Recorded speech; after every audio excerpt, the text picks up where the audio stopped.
Fala galera, bom dia, boa tarde, boa noite. Não faço ideia do horário que vocês estão assistindo esse vídeo. Mais uma vez, bem-vindos aqui à bagunça do canal. Meu nome é Felipe. Hoje, continuando o capítulo 2 da Era do Capital, do Hobsbawm, que fala basicamente sobre a expansão do capital na Europa e no globo. No vídeo de hoje nós vamos ver os seguintes temas: a ascensão do capitalismo global e suas celebrações, a expansão econômica e comercial, o impacto das descobertas de ouro e liberalização econômica. A liberalização econômica e suas complexidades socioeconômicas, para você que caiu aqui de paraquedas. Isso aqui é um resumo do livro A Era do Capital, né? Falei lá no comecinho, né? Eu tô falando hoje sobre o capítulo 2. Tem uma playlist aqui no canal que eu tô fazendo com um resumo todo do livro. Ele é todo destrinchado em capítulos e partes, né? A Era das Revoluções também tem playlist, eu vou deixar aqui. O resumo, ele fica na tela, né? Tá aqui no meu monitor. E eu vou fazer uma leitura dinâmica sobre esse resumo para poder ajudar a fixar o conhecimento e a gente trocar uma ideia sobre os assuntos, né, que eu acabei de falar. Então, sem mais delongas, deixa eu começar aqui a leitura, pessoal. Vamos lá. Na época dos príncipes barrocos na Europa, as coisas eram meio assim, cheias de pompa e de luxo, né? Eles adoravam fazer grandes festas, desfiles e até óperas, tudo para poder mostrar o quanto eles estavam bem de vida. E a economia e a indústria estava crescendo, né? Era uma espécie assim de ostentação da época. O capitalismo global estava se firmando com força e para comemorar isso, eles organizavam assim eventos gigantescos, né? Com exposições internacionais e tudo. O exemplo famoso foi o Palácio de Cristal em Londres e a Rotonda em Viena, né? onde eles mostravam todas as invenções, todas as inovações e o crescimento das indústrias. Esses eventos eles atraíam milhões de turistas, né? E viravam assim grandes vitrines do progresso, né, da época. Uma dessas feiras foi a Feira do Centenário, em 1876, na Filadélfia. Nessa feira, para vocês terem ideia, até o imperador do Brasil compareceu, né, junto com milhares de pessoas, todo mundo, para poder celebrar o progresso, né, da época, que estava numa ascensão, numa expansão absurda. Durante esse período, a economia cresceu muito rápido, né? E isso levanta a questão de por que isso aconteceu tão rápido, né? Por que a economia cresceu tão rapidamente? Mesmo com o aumento da capacidade de produção, a industrialização capitalista ela teve dificuldades, né, para poder crescer e oferecer empregos para todo mundo. Mesmo com a economia crescendo pra caramba, né, numa velocidade muito grande, eles tiveram dificuldade para dar emprego para todo mundo, era muita gente. Na Alemanha, na década de 1840, mesmo quando a indústria assim, estava no auge, as pessoas ainda notavam que não tinha emprego suficiente para toda a população, né, que estava ficando mais pobre. Apesar dos medos, né, que a economia ia parar de crescer, a galera ficou receosa, né, a economia vai parar de crescer. Não, isso não aconteceu. A economia continuou crescendo. A invenção de coisas, né, como a chamada suprema realização, que foi as ferrovias e o telégrafo, ajudaram a conectar diferentes partes do mundo, fazendo com que a economia capitalista se expandisse, né, e se integrasse no mundo, né, visando ter um único sistema econômico. O crescimento de um mundo mais conectado, né, e com mercados globais acabou sendo essencial, né, para todo esse desenvolvimento econômico. Com isso, as exportações, né, que são as vendas para outros países, elas cresceram assim, pum, muito, né, incluindo produtos, o dinheiro e também o trabalho. A Inglaterra, que era o país mais forte no capitalismo, ela se deu muito bem, né, com essa expansão global, enquanto as pessoas mais pobres dentro do próprio país, elas foram deixadas de lado, né? O rico cada vez fica mais rico e o pobre cada vez mais pobre. Entre 1850 e 1870, comércio internacional e os investimentos, para vocês terem só uma ideia, eles aumentaram nada mais nada menos que 260%, mostrando como o capitalismo, assim, ele estava vindo para dominar o mundo, por assim dizer. O comércio global, ele cresceu, né? Exemplo disso também foi o ópio na Índia, que a Inglaterra exportava, né, para a China. A quantidade de ópio enviada dobrou e o preço triplicou nesse período. Até 1875, a Inglaterra já tinha investido 1 bilhão de libras em outros países, o que mostrava o quanto o capitalismo estava se expandindo globalmente. A parada estava surreal.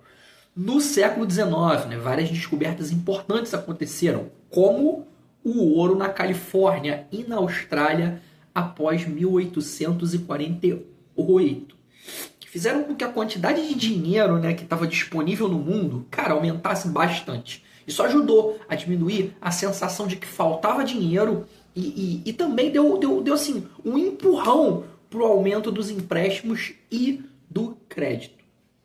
Com mais ouro disponível, né, o mundo entrou numa fase de inflação, ou seja, os preços subiram, que durou de 1810 até o final do século XIX, que foi o oposto da tendência de queda de preços que vinha acontecendo antes, né? Além disso, o fato de que a libra esterlina, né, moeda do Reino Unido, ela estava ligada ao ouro, deu uma estabilidade maior para o comércio internacional, né? Tornando as trocas comerciais mais seguras. A economia também ficou mais movimentada nas novas regiões onde se estava procurando ouro, né? Criando novos mercados até mais ou menos metade da década de 1870. Naquela época, liberar a iniciativa privada, né? Deixar as pessoas e as empresas agirem por conta própria, foi visto como algo importante, né, para o crescimento da indústria. Economistas, políticos e também gestores, né, eles acreditavam que no liberalismo econômico, que é uma ideia de que o governo tem que interferir o mínimo possível na economia, era a boa. Isso fez com que várias barreiras e restrições que tinham fossem eliminadas, né? E isso permitiu que os negócios e a produção se movimentassem mais livremente, com menos intervenção do governo. Essa mudança não aconteceu só em países com governos liberais, ela também aconteceu em monarquias e também em pequenos estados. Na Alemanha, por exemplo, acabaram com várias restrições antigas, né? E isso ajudou a economia a crescer. Essa situação acabou criando um terreno legal, né? Terreno assim favorável para o surgimento de novos movimentos políticos de extrema direita depois de 1870. Isso não foi muito legal, né? Mas aconteceu. E essas mudanças não se limitaram somente à legislação profissional, né? Elas também afrouxaram as leis contra o abuso nos juros e deram mais liberdade para a mineração e também para a criação de empresas, né? Ou seja, foi um movimento geral para deixar o mercado mais livre, tirando as regras que vinham desde a Idade Média e do período mercantilista. Isso quer dizer que naquela época, né, ocorreram algumas mudanças bem importantes das leis e da economia. Isso aconteceu porque começou a ter mais ouro disponível, o que ajudou a estabilizar o valor do dinheiro, né?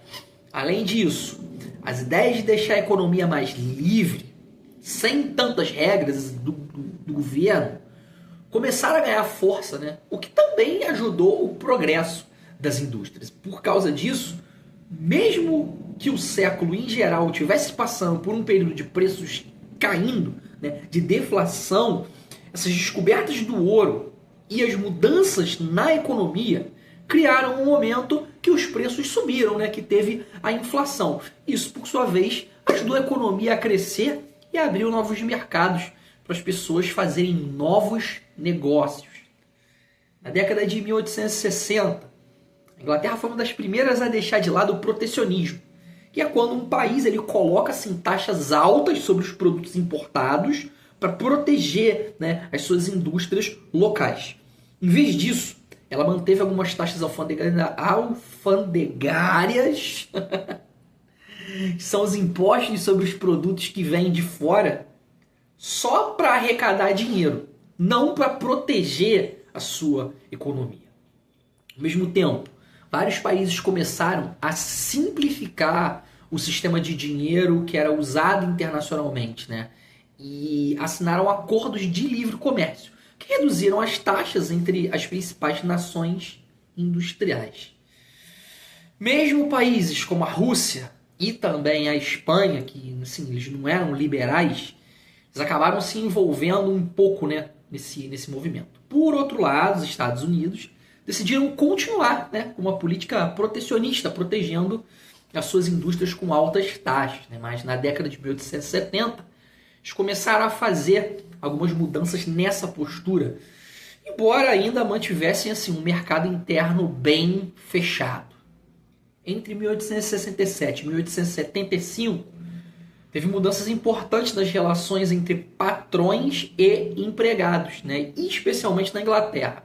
Antes, a lei favorecia muitos patrões, mas nesse período as coisas começaram a mudar, né? Para equilibrar o jogo, por assim dizer.